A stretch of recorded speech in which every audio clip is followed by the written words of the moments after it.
Halo, bertemu kembali bersama saya Jaman di channel Jaman Tasik. Dan apa kabar Anda di kesempatan kali ini? Sudah lama kita tidak bertemu, mudah-mudahan semuanya ada dalam keadaan sehat walafiat tentunya, amin. Dan di video kali ini saya ingin membahas dan sekaligus juga menjawab pertanyaan terkait pencairan PKH tahap 1 kemarin, yang mana masih ada beberapa KPM yang ternyata tidak sesuai antara jumlah komponennya dengan jumlah bantuan PK yang diterimanya. Artinya bantuan PK-nya kurang gitu ceritanya ya. Nah, kira-kira apa yang terjadi dan kira-kira apa juga penyebabnya kita akan bahas di video kali ini. Namun sebelumnya saya mengucapkan terima kasih untuk Anda yang selalu setia di channel Nur Jaman Tasik ini. Dan untuk Anda yang baru menemukan channel Nur Jaman Tasik ini, mohon bantuan dan dukungannya juga untuk channel ini, tentunya dengan cara like, comment, subscribe juga atau follow channel ini agar saya lebih bersemangat lagi untuk membuat konten-konten video informasi terkait bantuan sosial maupun terkait PKH. Dan langsung saja kita ke pembahasan kita di video kali ini mengenai kira-kira apa penyebab yang bisa menyebabkan bantuan PKH Anda kurang atau tidak cair sebagian gitu ya. Nah, ini di wilayah dampingan saya pribadi pun banyak KPM yang mengeluhkan terkait kurangnya bantuan PKH tahap 1 ini. Memang ini pun sebetulnya bukan hanya kali ini saja. Kemarin pun kalau kita masih ingat di tahap 4 tahun 2022 ada juga beberapa KPM yang mengeluh kurangnya bantuan PKH mereka, dan ini pun terjadi di tahap 1 ini di tahun 2023, yang mana ada juga beberapa KPM yang mengalami hal yang sama, yaitu bantuannya tidak sesuai dengan jumlah komponen yang dimiliki. Nah, itu kira-kira kenapa? Berdasarkan hasil pengamatan dan pengecekan data yang kami lakukan, ternyata memang benar ya, ketika misalnya ada data atau ada bantuan komponen PKH yang kurang, itu pasti akan lari ke data. Itu seperti yang mungkin para pendamping sering sampaikan, bahwa bantuan PK ini akan kembali berdasarkan data masing-masing. Jadi ketika misalnya ada bantuan PK-nya yang kurang, itu perlu Anda cari tahu di mana sih kesalahan data Anda. Tadi contohnya ada beberapa KPM saya pun yang dia komplain terkait anaknya yang tidak cair. Beliau itu memiliki dua komponen anak sekolah, yang satunya di SMP, yang satunya di SMA. Namun ternyata pas cairnya itu yang cair hanya untuk SMP-nya saja. Ternyata pas saya cek di datanya, ternyata yang anak SMA ini dia nicknya bermasalah, kemudian ada juga nick ganda, sehingga salah satunya harus dibetulkan dulu tentunya.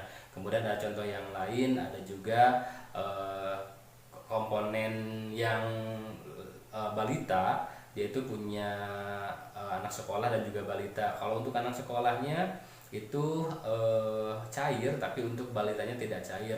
Kemudian setelah dicek di data DTKS atau SIKNJ, ternyata anak yang balitanya itu belum masuk, walaupun dia sudah masuk ke data kakak keluarganya. Nah, dari beberapa permasalahan tadi, ternyata ini bisa kita simpulkan bahwa ketika misalnya ada suatu keanehan dengan pencairan, atau misalnya ada data bayar yang kurang, berarti Anda tidak harus istilahnya apa ya, bingung-bingung ini menyalahkan siapa, apakah menyalahkan pendamping atau misalnya menyalahkan orang lain gitu ya. Nah, ini tentu yang harus langsung kita cari tahu atau kita harus teliti adalah data Anda masing-masing gitu ya. Jadi ketika misalnya tadi ada data balita yang tidak cair di PKH, berarti Anda harus mengejar data balitanya. Ketika misalnya ada data anak sekolah yang tidak cair, itu berarti Anda harus mengejar data anak sekolahnya pun dengan data lansia maupun data disabilitasnya.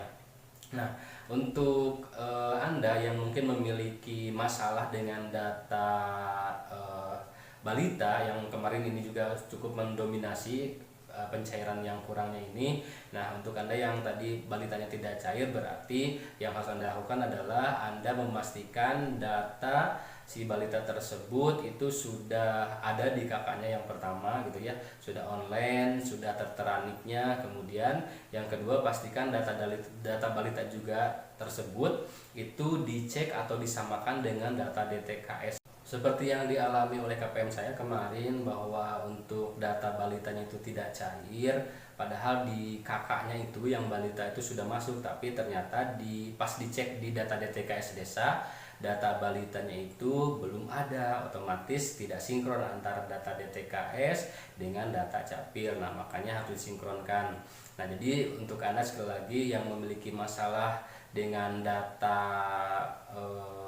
balitanya yang tidak cair, saya sarankan pertama, pastikan balita tersebut dia sudah tercatat di data akte atau sudah memiliki akte lahir, karena takutnya itu juga mempengaruhi akan data bayar anak balita di PKH. Kemudian yang kedua, pastikan setelah memiliki akte, anak tersebut juga sudah ada di data kakak orang tuanya. Kemudian yang ketiga, itu pastikan juga setelah dia ada di data kakak, pastikan juga data balita tersebut ada di DTKS desa. Jadi pastikan semuanya sinkron. Kalau tidak sinkron, tadi itu bisa menyebabkan bantuan PKH-nya tidak cair. Kemudian untuk Anda yang memiliki data anak sekolah atau komponen anak sekolah tetapi tidak cair kemarin, yang harus Anda lakukan juga sama. Yang pertama tadi, pastikan anak tersebut dia NIK-nya sudah ada di kakak, sudah online dan sudah padan juga. Kemudian yang kedua, pastikan juga anak tersebut datanya sudah padan dengan data yang ada di DTKS desa. Dan yang ketiga, khusus untuk anak sekolah ini, dia harus padan juga antara data kakak dengan data DTKS tadi, padan juga dengan data Dapodik di sekolahnya masing-masing. Nah, kalau misalnya di sekolahnya datanya ternyata belum terupdate atau tidak sinkron atau tidak padan, itu pun bisa menyebabkan untuk anak sekolahnya itu tidak terbayarkan dalam program PKH-nya. Nah, jadi silakan Anda cari tahu sendiri, walaupun ini memang bukan sesuatu yang mudah untuk menerka-nerka, tapi intinya Anda bisa meyakinkan data tersebut dengan tadi mengecek data anak kita dari kakaknya, kemudian dari DTKS desa, dan untuk yang sekolah itu pun bisa dicek melalui data Dapodik sekolahnya masing-masing.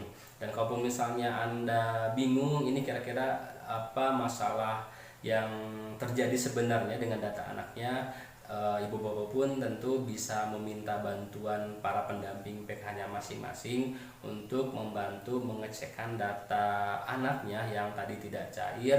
Bisa kami cek nanti di aplikasi SIKNJ, yang mudah-mudahan nanti dengan dilihat di aplikasi SIKNJ bisa sedikitnya ada pencerahan atau sedikitnya ada jawaban kira-kira apa yang menyebabkan membuat data bantuan dari PKH Anda ini berkurang gitu ya.